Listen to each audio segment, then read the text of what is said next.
Bringing in some rain as we go into tonight, and it could get heavy at times. Weather impact alert days because of it. An immigration case that started in San Ysidro is now heading to the Supreme Court. The key question, do you have to set foot on U.S. soil in order to claim asylum? An El Cajon business is asking for the community's help to find the person that stole thousands of dollars worth of Pokemon cards from this store. The surveillance video is up next. Cold nights, higher heating costs, the simple steps that can save you money. Remember the days when you could walk up to the airline gate and greet your loved ones? Well, it's coming back to the San Diego International Airport. We're working for you on how you can get a pass. How a therapy and facility dog named Frank is easing stress and bringing joy to students at Cal State San Marcos. CBS 8 News Live at 6 starts now. We begin tonight with a live look north from Del Mar Beach, where the streets are looking pretty wet. You can see it's starting to come down. More rain is making its way across and into San Diego County. Good evening and thank you for joining us. I'm Carlo Cicchetto. I'm Marcella Lee. It is a weather impact alert day, and you may have seen some light showers today, but the heavier stuff is closing in. Chief Meteorologist Carlene Chavis joins us early for a first look at what we can expect tonight. Carlene. Yeah, we can expect some heavy rainfall for tonight. That's what the models have been showing, also being suggested by the National Weather Service. And so everything is starting to line up. When we look at the radar right now, over the last 6 hours, we've been seeing a surge of moisture moving in. Most of that was favoring areas north of us as we went into this afternoon. But now we're talking about our turn. So we are looking at light to moderate rainfall out there. Just stepped outside. It's a little light here in Kearny Mesa, but we are seeing some heavier rainfall right there on the radar. And that's for North County. But that is going to change up in our forecast and becomes more widespread with some heavier rainfall in the forecast throughout tonight. So about 8-10 for tonight, you're seeing it pick up a little bit more in that intensity across North County, becoming more widespread across the county, stretching all the way to the mountains as well. Even seeing that heavier pocket around 9:20 favoring the South Bay, also seeing that move in towards Poway. And then it gets caught up a little bit more across the mountains, and that's going to be by Thursday, or excuse me, later on tonight for Thursday. And you're talking about 11:40. So we see it right there across the mountains, moving in towards the desert as well. And then through tomorrow morning, you could still see some slick roads out there, so please use caution because that will impact your morning drive. We will go ahead and take a look at just how much we could see with this next storm system and how long it's going to stick around coming up. Marcella. Thanks so much, Carlene. As always, you can find our extended weather forecast on CBS 8 Plus. Download on your TV and watch for free. The Trump administration is proposing the largest expansion of offshore oil drilling in decades. A new 5-year plan unveiled today seeks to open federal waters off the entire California coast and parts of the Gulf of Mexico near Florida. New offshore drilling hasn't been allowed in California since a 1969 oil spill. And Florida leaders, including Republicans, have long opposed drilling because of the Deepwater Horizon disaster back in 2010. The Trump administration's proposal would auction drilling rights off of Central and Southern California as early as 2027 and the Eastern Gulf in 2029. California Governor Gavin Newsom was quick to react to initial rumors of the plan, saying it would be, quote, dead on arrival. Today, Newsom called it an idiotic plan and, quote, we will use every tool at our disposal to protect our coastline. It's interesting that Donald's proposal does not include the waters off Mar-a-Lago. San Diego County Board Chair Tara Lawson-Remer also responded with a statement reading in part, quote, new offshore oil drilling in California is never going to happen, period.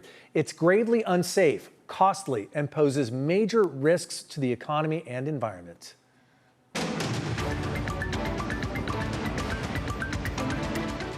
New tonight, the man accused of stealing bronze plaques from libraries across the county is now in custody.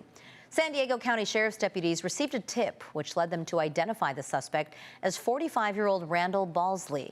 Investigators say detectives located Balsley's vehicle yesterday and arrested him. Then they executed a search warrant at his home and found several of the stolen plaques. Balsley now sits in San Diego Central Jail on multiple counts of grand theft. Developing tonight, a stabbing suspect led San Diego police on a chase into Mexico this morning, where it ended in a shootout with Mexican authorities. Police say it started around 11 this morning on 15th Street, where a man was stabbed multiple times and left with life-threatening injuries. The suspect left in a gray Mercedes, and officers later found that car and tried to stop it with spike strips. But the driver kept going, eventually crossing into Mexico. That's where a Mexican law enforcement exchanged gunfire with the suspect. We don't know his condition right now. San Diego police say this is an active investigation. New tonight, San Diego police need your help to find this man who they say broke into a local business and stole several $1,000s worth of Pokemon cards. And as you can see, it was all caught on camera. CBS 8's Alex Cheney joins us live from the Rolando area. Alex, you spoke with the shop's owner. What is he saying tonight? Well, tonight, Marcelo, they're saying that they're slowly starting to restock the store. Okay, so check it out. It was a horrible burglary that happened to this mom and pop family business just this past weekend. These shelves typically absolutely full of Pokemon cards. The owner told me they're starting to slowly restock those today, but they need your help to find the suspect, and it was all caught on camera.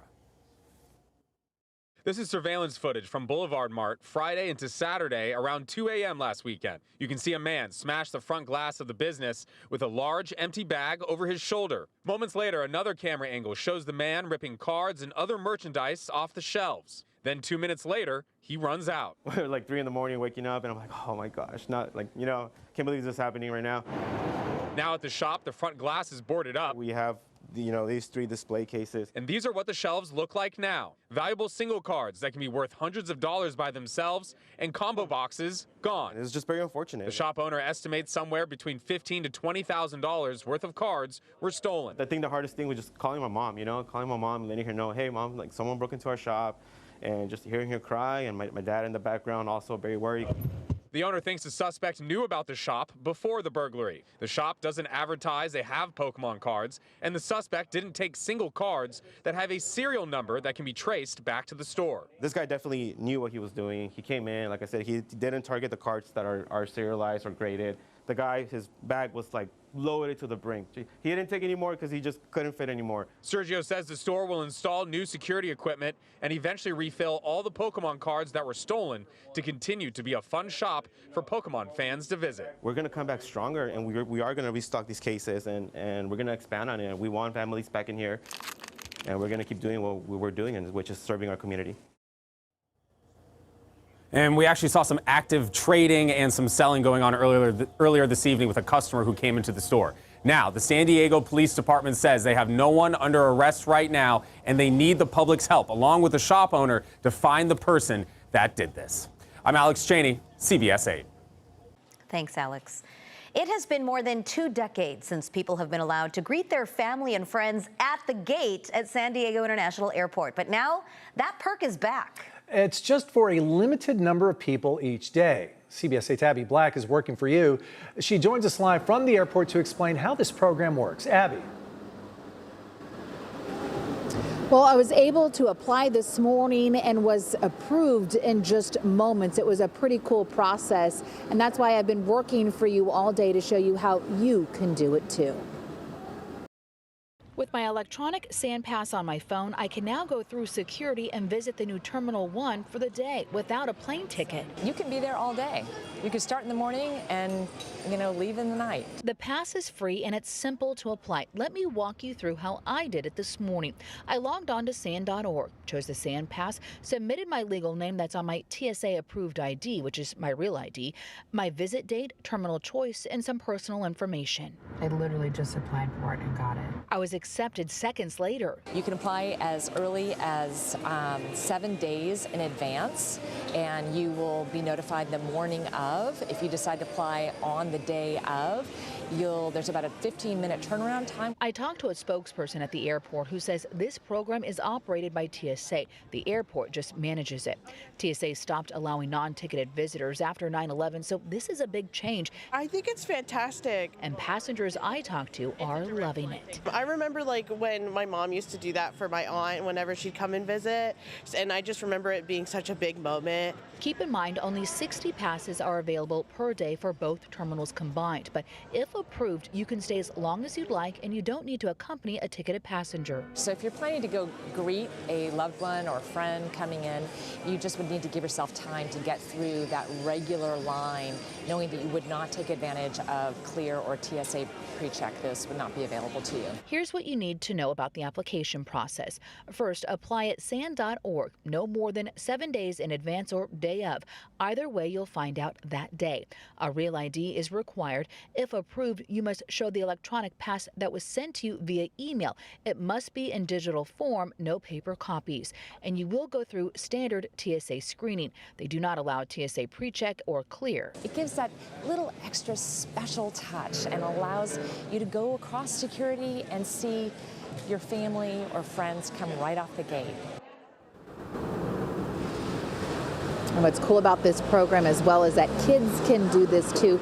They do need a pass and be accompanied by an adult with the pass. An adult can escort up to 3 kids. Also keep in mind that if you do need a wheelchair, you will need to bring one yourself. They are not provided unless you are a ticketed passenger. Abby, this is a big game changer. I know a lot of people really eager, especially people with older parents maybe who might need some help navigating, and the minors, as you mentioned. And also, you mentioned San Diego's not the only airport doing this. I know, isn't that great? I mean, we're not the only one doing this, but they're really only one of 15 airports across the nation. And we're thinking about some of these popular airports that some of us may fly out of or fly to. We're talking about Seattle, Tacoma, John Wayne out of Orange County, and Philadelphia, just to name a few. So to keep in mind, especially during the holidays. All right. Thanks, Abby. I like that.